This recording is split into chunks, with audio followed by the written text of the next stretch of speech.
You guys, it wasn't easy, but I've compiled the best list of Christmas gifts for a baby's first Christmas. And it's not easy because baby's first Christmas can happen at 1 day old or 364 days old. There's a lot of milestones in development that happens in there, but I really think these would work for any kid's first Christmas. Also, please remember that you don't have to get your kid anything. They've just turned 1 or they're not even 1. They're not going to notice if you don't get them anything. They won't even notice next year. They might not even notice the next year. And times are tough, so don't sweat it. But if you want to, this is my list. My first option is a wooden name puzzle. If they're really little, it can sit in their room and look cute. And if they're getting closer to 1, they're getting close to being able to do the puzzle. I have a name sign in my daughter's room and she's obsessed with it, so I got her this one from Amazon. She's actually starting to learn her letters and her name, which blows my mind. But people also sell even cuter ones on Etsy. It's cute and you can always just keep it in the nursery until they're ready to use it. Next one is a book of people. I actually got my daughter one of these for her first Christmas. This one's from Shutterfly. It's like a board book material. It's super durable and you can go online and personalize it and make different patterns on each page and everything. My daughter uses it all the time when we play games with the faces. We sing about everybody's name. If you get it for a baby that's really little, they'll just look at the faces, and if they're a little bit older, they'll be starting to learn people's names, which is really cool. But they also have this option on Amazon, which I kind of wish I'd gone for, because this one's soft, so you can give it to a really little baby. It's not as heavy. It's not going to clonk them in the head if they drop it on themselves. You can just slide the pictures in there with a name label. It's a little bit easier. It's definitely cheaper.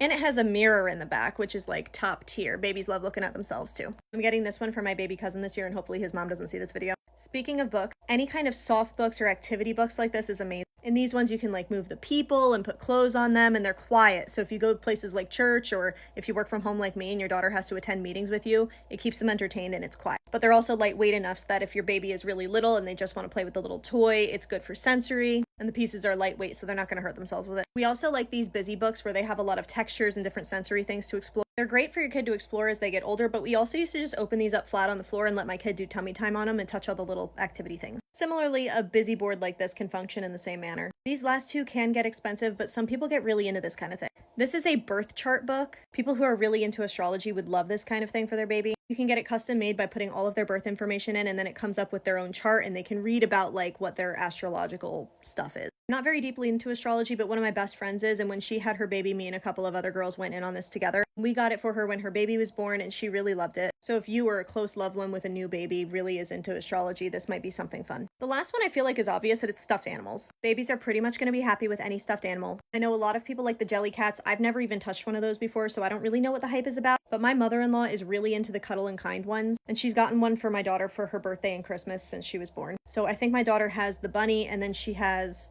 the big panda, and then she has this little panda. They are on the pricier side, but they're really beautiful and really good quality. So if you're looking for a really special keepsake stuffed animal, I can vouch for these. They are really nice. And lastly, handmade stuff. Handmade blankets, handmade clothes. That kind of thing is always really special. So if you have a crafty skill, always consider making something handmade. That's it. This one was hard. Thanks.